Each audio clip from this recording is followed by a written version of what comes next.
ఆధ్యాత్మిక మిత్రులకు నమస్కారం. నిజానికి మనస్సు బలమైందా, శరీరం బలమైందా? అయితే చాలామంది కొంతమంది శరీరం అని అనొచ్చు, కొంతమంది మనస్సు అని అనొచ్చు. నిజానికి మనస్సుని మించినటువంటి బలమైనటువంటి శక్తి ప్రపంచంలో ఏదీ లేదు. ఎందుకంటే మనం చూసేటువంటి సృష్టి మొత్తం కూడా, మనం చూసేటువంటి ప్రతి ఒక్క వస్తువు విషయం కూడా మనస్సు యొక్క శక్తితోనే ఏర్పడింది.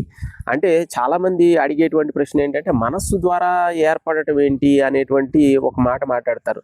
నిజానికి ఇప్పుడు మనం మాట్లాడేటువంటి సెల్ ఫోన్ తీసుకోండి, అది ఎక్కడి నుంచి పుట్టింది అంటే ఆలోచన నుంచి పుట్టింది. ఆలోచనే మనస్సు. ఈ ఆలోచన ఎక్కడి నుంచి పుట్టింది అంటే దాన్ని చిదాకాశం అంటారు. అది కూడా ఆకాశతత్వమే, చిత్తంతో కూడుకున్నటువంటి ఆకాశతత్వం.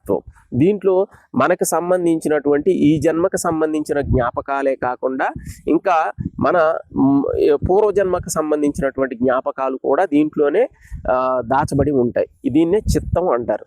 ఈ చిదాకాశం నుంచే మనకు ఉండేటువంటి థాట్స్ రావటం కానీ, వాటిని మేనిఫెస్ట్ చేయటం కానీ, వాటిని డిస్కవర్ చేయటం కానీ, ఈ విషయాలన్నీ కూడా ఇక్కడి నుంచి జరుగుతాయి. కాబట్టి మనస్సు అనేదే అన్నిటికంటే కూడా బలమైనటువంటిది.